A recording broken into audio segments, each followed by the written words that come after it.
been a long winter, but the maize harvest has proven plentiful. I will celebrate with a tribal dance. I'm tired of these stupid tribal dances. I want to move on to bigger and better things. What do you mean bigger and better things? You're the biggest wigwam on the reservation. No, not like that. I mean financial opportunity. I've been buying and reselling Supreme lately, and if I proxy, we can make massive bank. Hey, don't talk about our tribe like that. What's Supreme?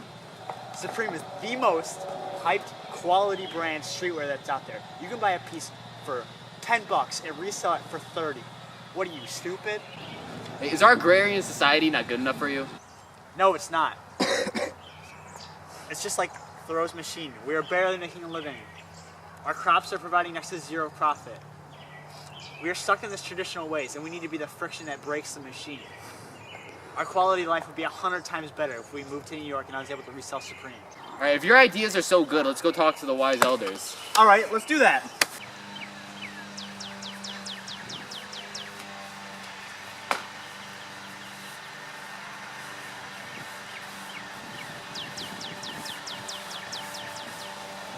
Hello, gentlemen. How are you on this beautiful day? We need your help. My brother's being a stick in the mud. What's your problem? He wants to sell Supreme. That's crazy. I don't want to chase his stupid wild dreams. We've been living under wigwams, harvesting crops for generations, and he just wants to leave that all behind. What does life outside this reservation have to offer? Life outside the reservation offers a chance for me to better myself and our community. It's a once-in-a-lifetime opportunity. It'd be stupid for me not to take it. People here are stupid if they don't let me do it. Tanner, you have to accept the fact that some people won't be capable of or won't want to be enlightened. But you have to do it for society. This new life you speak of seems to offer much more prosperity and quality of life than our little reservation. Everyone is born where they were because that's where God assigned them. You must stay at the reservation. That is the lifestyle you were born into. That is the lifestyle you must keep. We must maintain our tribe's strength. You must embrace the suffering you endure. You suffer because you want things to be different rather than accepting them as how they are. Making bank on Supreme is a desire, and you must expel this desire if you want to be happy. But Buddha, what you're saying is that desire is the center of all suffering. You also believe that we must become at peace with ourselves by gaining knowledge. So what if I desire knowledge? And I'm not trapped in a vortex of suffering. Am I being carjacked of the peace that I desire? Buddha is right. You were born on the reservation, and I believe you must stay to keep stability. On the reservation, you don't need to worry about the dangers of not succeeding in New York. Tanner, listen to Buddha and Machiavelli. You have to stay on the reservation. Don't think about the future, stay in the present. No, Tanner, you must leave. Once you have been enlightened, you must do everything in your power to lead others down the same path, even if it has consequences. I now realize that this new lifestyle offers much more prosperity than life on the reservation. Alright, I'll talk to the tribe tonight and I'll leave tomorrow morning. If you are so content on leaving, I will allow you. But you must do it for the reservation.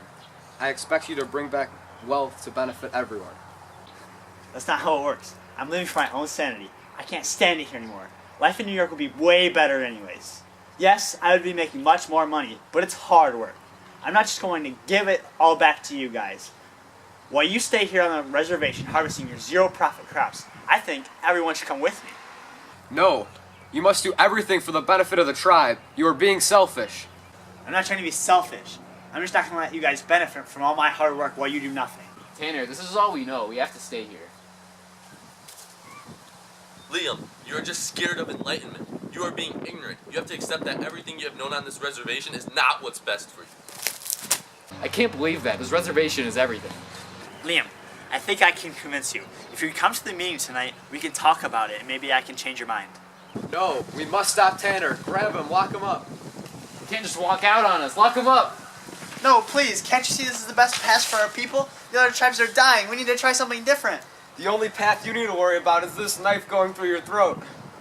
No, please, Liam, how can you just stand by and let this happen? I don't know. Maybe this is going a little too far. It will be stable without you and your silly talk of this supreme resale gibberish. Lock him up!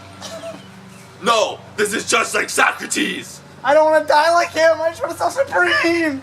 Tanner, That's good. What do you want, Buddha? view this as a nice way of finding inner peace. You must reflect on the life you have, and then you can truly find happiness. All right, Tanner, last chance. What path do you choose? Are you going to go self-supreme, or are you going to stay here and preserve our native ways? All right, fine. I'll stay. Tanner, once enlightened, you have an obligation to educate the ignorant people about the light. Lock me up, boys.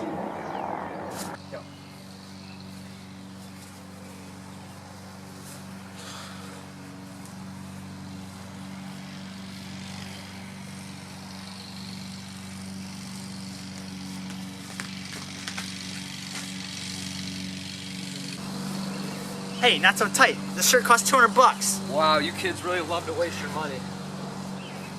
Hey man, it's for the flex. If you let me go, me and Liam can move to New York and he can flex too. It's the best opportunity for everyone. You jerk, get away from me. Plato, what are you doing? You're not going out like Socrates. You have to enlighten the others. I will take your spot and save us. Sometime, you must teach the others the ways of Supreme as you have I.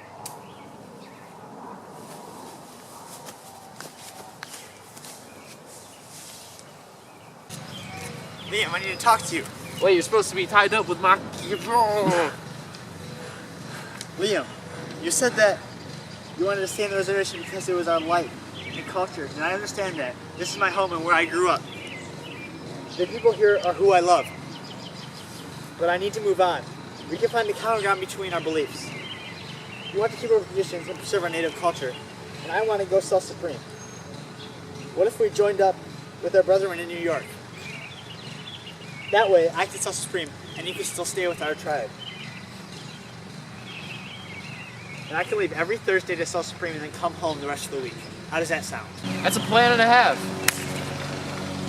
But, this way we can preserve our values in New York. But what's this other tribe?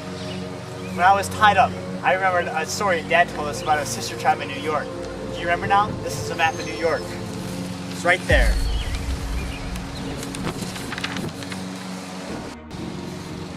Oh yeah, I remember. That's a great idea. We can easily convince the others, but Machiavelli will be happy. Oh, I know what we can do with them.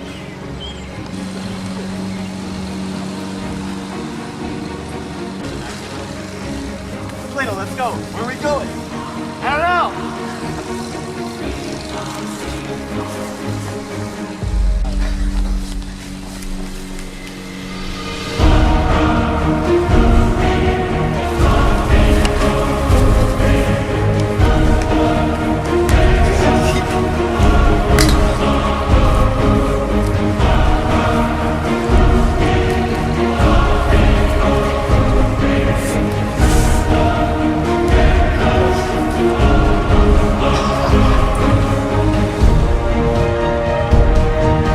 So we going to New York?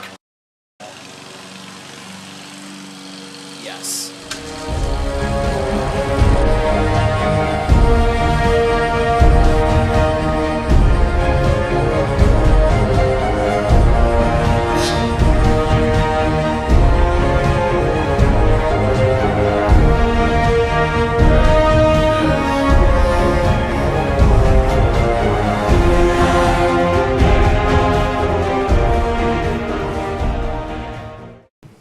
Wow, these people have a lot of problems.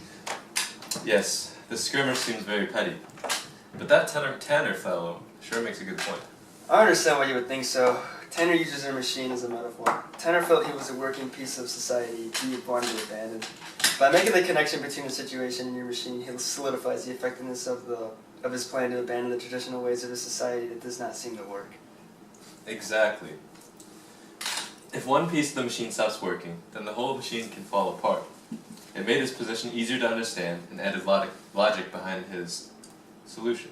Tanner also makes a good compromise. He appeals to Liam's needs to preserve the traditional cultural values, but reasons that they can be maintained in a different location and make it even better by combining with the sister tribe. This appeal allows the two to find a common ground, and in the end they can both be happy. Yes, that is very true. I mean, Liam made some good points, but he severely hurt his argument by committing them many logical fallacies. Indeed. You should have thought about and talked about the problem over with Tanner before reacting the way he did. I agree. If he would have discussed it with Tanner before going to the elders, he would have saved himself the fallacy of appeal to authority. This made his argument seem less sure of itself. Another thing that hurt his argument was his fallacy of the bandwagon. He jumped right on board with everything Machiavelli said before thinking. This made him seem more reliant on Machiavelli and less on his own support. Well, as we can see, Tanner clearly won that argument. Checkmate. Yes, he did. I hope the new life in New York is as prosperous as he said. I wonder where they are now.